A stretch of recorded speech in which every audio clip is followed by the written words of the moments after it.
The second Jessica walked through the door, I just knew she was glowing. Not the tired, jet-lagged exhaustion of someone who just came back from a work trip. No, she looked rejuvenated, like someone who had spent a week indulging in pleasures she should not have. Her suitcase hit the floor with a dull thud. She exhaled deeply, stretching her arms, a lazy smile spreading across her face. And then the laugh, like carefree wrong, home sweet home. She announced, kicking off her shoes. God, that was brutal. I watched her, studied her, the way she did not instantly go to her phone to check emails, the way she did not groan about layovers or annoying coworkers, the way she did not even look at me before walking past like I was an afterthought. Something snapped inside me. How was Chicago? I asked, my voice neutral. She froze for half a second too long, then smoothly, freezing meetings all day, barely had time to breathe. Another lie. I reached into my pocket, fingers brushing against my phone. The proof was right there. I had debated whether to even check whether I really wanted to know. But curiosity is a dangerous thing. I pulled it out and tapped the screen. The image stared back at me, Jessica sitting in a dimly lit bar, not in Chicago, not in some corporate meeting room with a laptop and stacks of paperwork, but in a luxurious resort, cocktail in hand, laughing at something a man sitting next to her had said, a man who was not me. My heartbeat slowed, my hand steadied. And then I turned the screen to face her. Her eyes landed on it. The laugh died instantly. Her breath hitched. The color drained from her face so fast. You'd think she had just seen a ghost. Her fingers twitched. 1,000 thoughts fired behind her eyes. Calculations? Excuses? Lies being rewritten in real time. I could feel at this moment where her world shattered, where the perfect little fantasy bubble she had been living in burst. The room went silent. Then I spoke. Want to try that again? Jessica blinked once, twice. Her lips parted slightly. But no sound came out. I could see the exact moment her brain short-circuited. I waited. A full, heavy silence stretched between us, thick with her unraveling. She looked at the screen again, as if she could somehow change what was there. As if staring hard enough would make the damning image disappear. Then she swallowed hard and, like clockwork, the performance began. A laugh, pathetic, brittle laugh. Forced, unnatural, just a little too high-pitched. Oh my God! Babe, what is this? Are you seriously stalking me? That right there. The moment she realized she could not talk her way out of it. So she flipped the script, made me the crazy one. I did not bite. Answer the question. My voice was calm. Too calm. Jessica scoffed, rolling her eyes. Jesus, Noah, this is insane. You reacting like some jealous psycho. What, you tracked my phone or something? I just stared at her. Because the truth was I had not needed to. I had been sitting at work 3 days ago, minding my own business when the universe decided to intervene. A coworker, Mark, had strolled into my office, coffee in one hand, phone in the other. Hey, is not your wife supposed to be on a business trip? I frowned. Yeah, why? He turned his phone around because my buddy is in Aruba right now and just posted this on his story. And there she was, Jessica, sipping a cocktail at a beachfront bar, wearing a tiny red dress she had never once worn for me. Her hair down, lips glossy. Eyes locked on some guy sitting next to her. Close. Too close. I had stared at the screen, my entire body going cold. Chicago meetings, bullish *T. Now standing in our kitchen, I watched as Jessica scrambled. She tried a different tactic, crossing her arms, tilting her head. Fake confidence. You being ridiculous. She huffed. You seriously accusing me of something because of one random photo? I took a step closer, not threatening, just eliminating the space for her to escape. Not just one, I said smoothly. Her breath hitched. There it was. The second wave of panic. I reached into my pocket again and pulled out a second image. Jessica by the pool, straddling the same guy. His hands were on her thighs. This time she did not laugh. Her mouth opened, but nothing came out. Then boom, the mask cracked. A flicker of rage. What the hell is wrong with you, Noah? Are you spying on me now? I exhaled sharply. Unbelievable. You were supposed to be in Chicago, I said, voice dangerously low. Silence. At meetings. I continued, more silence. Instead, you were in Aruba with him. Jessica's jaw clenched. Her eyes darted around the room, looking for an escape, an angle, a lifeline. There was none. She knew it. I knew it. And then, just when I thought she'd finally given, finally confessed, she scoffed, rolled her eyes, shrugged. Okay. So what? I needed a break. You've been so paranoid and controlling lately. I figured a little space would not kill you. My fingers curled into fists, paranoid, controlling. She was twisting it. Again, Jessica bent down and grabbed her suitcase. I'm not doing this with you right now. I'm exhausted. She turned, headed for the bedroom. I let her go because I was not done yet. Not even close. Jessica thought she could just walk away. Like this was some minor argument. Like she could just shrug off the truth and crawl into bed, pretending everything was fine. She had no idea that her lies were about to collapse around her.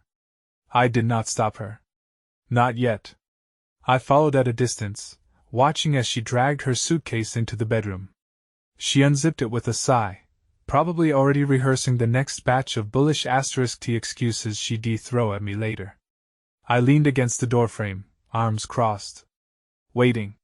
She tossed a few shirts onto the bed, pulled out a pair of heels, toiletry bag. Then she froze just for a second. But I caught it. Her fingers had brushed against something inside the suitcase. Something that should not have been there. Jessica's shoulders tensed. She was not expecting me to still be watching. Too bad.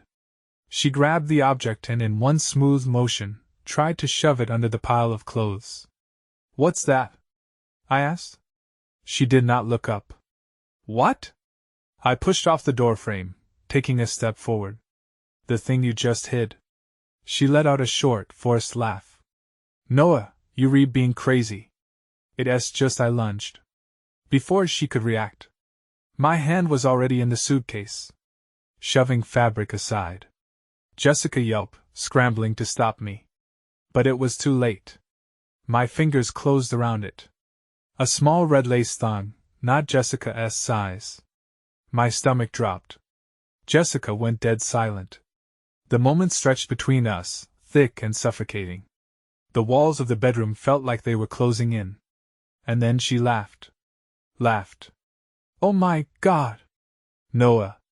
She groaned, rubbing her temples like she had a headache. Do you even hear yourself right now? Could not move. Could not breathe. I bought that as a gift, you idiot. She snatched it from my hand. For myself. To surprise you. I just stared. Every instinct in my body screamed. Lie. Lie. Lie. Jessica had never bought lingerie for me in the past 3 years. Never.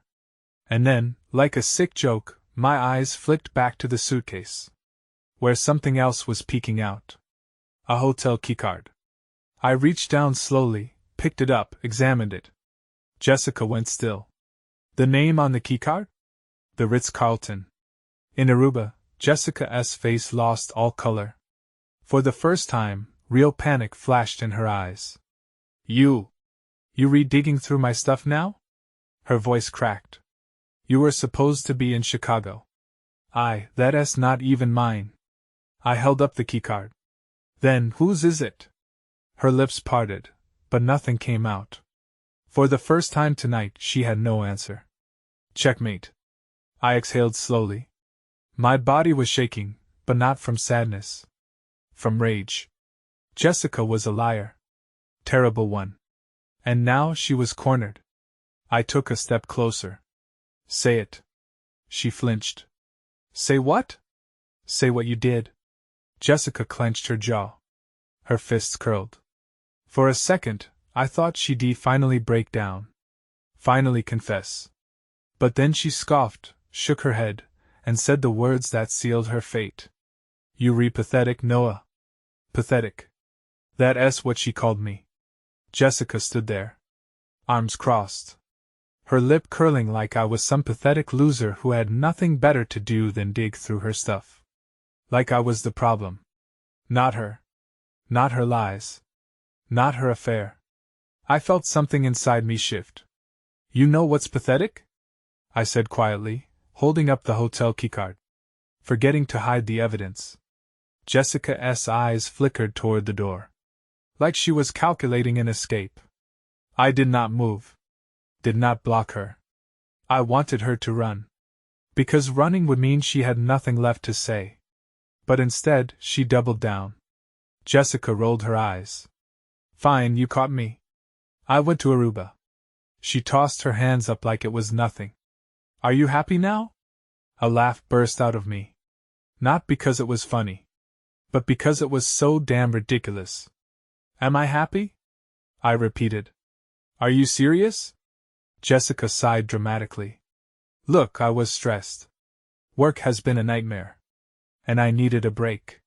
So yeah, I went to Aruba instead of Chicago. Big deal. Big deal. I ran a hand down my face, forcing myself to stay calm. Who was he? Jessica snorted. Oh my God, Noah. Get a grip. I went with some friends from work. Jesus. Do you think every time a woman goes on vacation, she's screwing someone? I turned my phone around, showing her the second photo. The one of her straddling that guy. Her face went rigid. She blinked once, twice. Then she smiled. So what? She said, tilting her head. That does not mean we did anything. Something inside me snapped. You were on his lap, Jessica. Yeah. And I inhaled slowly, trying to stop my hands from shaking. Not from sadness, but from anger. I hope it was worth it, I said, because I'm done. Jessica's smirk flickered. Just for a second. You redone? She repeated. Yeah. I stepped back. I'm not playing this game with you. Pack your sh*t and get out. She laughed. Actually laughed. Oh, come on, Noah. You're not kicking me out over some stupid misunderstanding. I did not answer. I walked to the closet, grabbed a duffel bag, and tossed it onto the bed. Jessica's face darkened. You serious? I nodded. A tense silence filled the room. Then her eyes narrowed, and she switched tactics. You do not have the balls to leave me, she hissed. I did not flinch. You need me, Noah, she sneered. Without me, you're just some boring, pathetic office drone. Who else would even look at you? I exhaled slowly. We'll find out, will not we? Jessica clenched her jaw. For a moment, she just stood there, seething. Then without another word, she grabbed the duffel bag and shoved past me. I did not stop her. I did not say another word, because for the first time in years, I was not the fool in this relationship. She was. Jessica stormed out of the bedroom, the duffel bag slamming against the door frame as she went. I did not move. Did not chase her. I let her go. Or so I thought, because Jessica was not done. I followed her into the living room, keeping my distance. She grabbed her purse, yanked out her phone, and started furiously texting someone. Probably him. Good. Let him deal with her now. She turned toward the door, but then paused. Her grip tightened around the duffel bag. Her shoulders tensed. And then slowly, deliberately, she turned around. You know what, Noah? She said, voice ice cold. You're so goddamn smug right now, but let us be real. You were never good enough for me. I did not answer. I did not need to. Jessica hated that. You're a safe bet. She sneered, taking a step forward. The boring husband with the steady paycheck. The guy who never takes risks. The guy who thinks date night is ordering takeout and watching the same stupid shows on Netflix. Still, I said nothing. She was trying to get a reaction. She would not get one. Jessica let out a bitter laugh. You think some stupid pictures mean I cheated? Maybe if you were not so insecure, I would not have had to go looking for attention elsewhere. There it was. The last trick up her sleeve blaming me. I tilted my head. So you re-admitting it now? Her jaw tightened. I'm admitting that you drove me to it. I almost laughed. Almost. Instead, I stepped closer, dropping my voice. Calm, controlled, deadly. Did I drive you to book a 5-star hotel in Aruba? Jessica flinched. Did I drive you to sit on some guy's lap? I continued, or to lie about a work trip, or to call me pathetic because I caught you. Jessica did not blink. Did not breathe.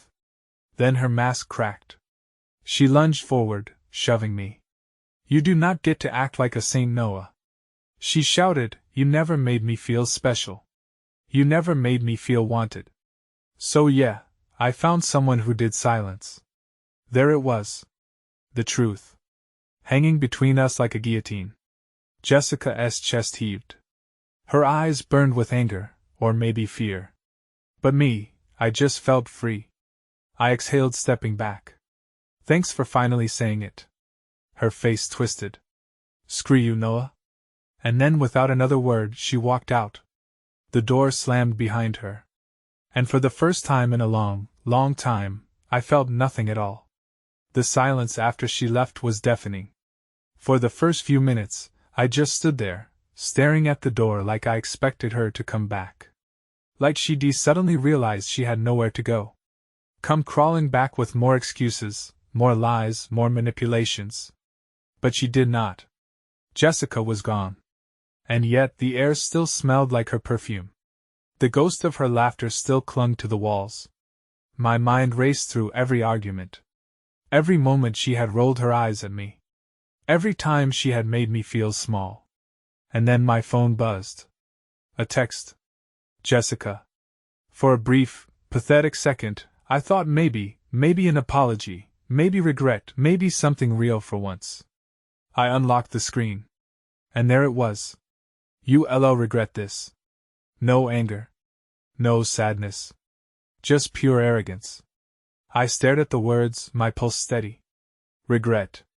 No, for the first time since this whole mess began, I felt lighter, like a massive weight had been ripped off my shoulders. Jessica was gone. And I was finally free. But then, before I could even process that thought, the doorbell rang. A sharp, insistent chime. I frowned, checked the time. It had barely been 10 minutes since she left. Was she back already? Slowly, I walked to the door. My fingers tightening around the handle, took a breath, opened it, and my stomach dropped. Because standing on my doorstep, smug, relaxed and completely unfazed, was the man from the photos, Jessica's boyfriend. And he was smiling. I did not move. Did not speak. I just stared at him, the man from the photos, the one who had been in Aruba with my wife, the one she had straddled. And he just stood there, hands in his pockets, smirking. Rough night? He asked, cocking his head. Something inside me coiled tight. I was not sure what I had expected Jessica to do after she left. Go cry to a friend, book a hotel, try to weasel her way back in. But this was calculated. She had sent him here.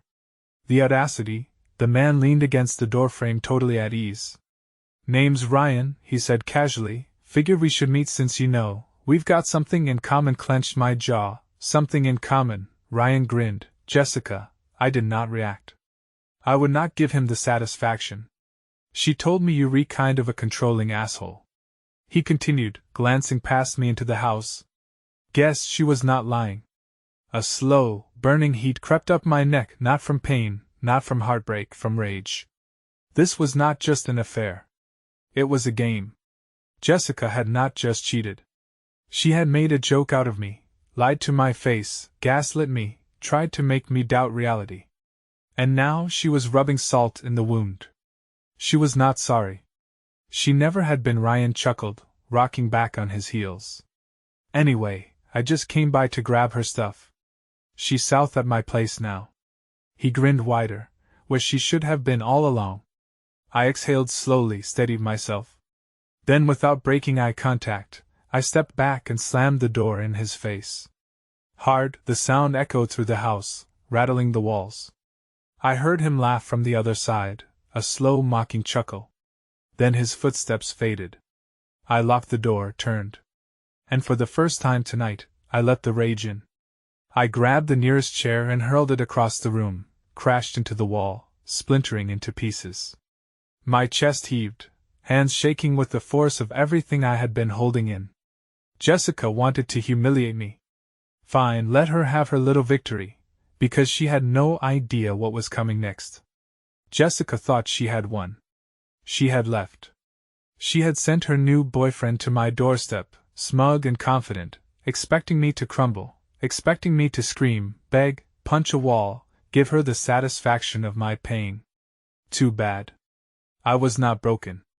I was furious, and fury is a powerful thing when controlled. I grabbed my phone. My hands still steady despite the storm raging inside me. If Jessica wanted to play dirty, I'd debury her. I scrolled through my messages, found the one I had been saving, just in case. A number. Her boss. Jessica had always bragged about how irreplaceable she was at work, how she was the CO's right hand, how they could not function without her. Would be a shame if someone were to say forward proof that she had lied about a business trip and spent company money on a week-long vacation with her side piece. Oh wait, I hit send, attached the Aruba photos, added a short message, thought you should know what your right hand was doing on the company dime. It took less than a minute before I got a reply. Who is this? I smiled. Her husband. For now. Then I blocked Jessica's number, blocked Ryan's too. And just as I sat back, exhaling, another message came through. This one from my bank, a $5,000 withdrawal. My blood went cold. Jessica still had access to our joint account. And she was robbing me blind. I grabbed my keys and bolted for the door. If she thought she could walk away with my money, she had another thing coming. The drive to the bank was a blur. I barely remembered grabbing my keys. Barely remembered running to the car. All I knew was the red-hot fury in my chest and the fact that Jessica was trying to take everything from me. She had already taken my trust, my dignity.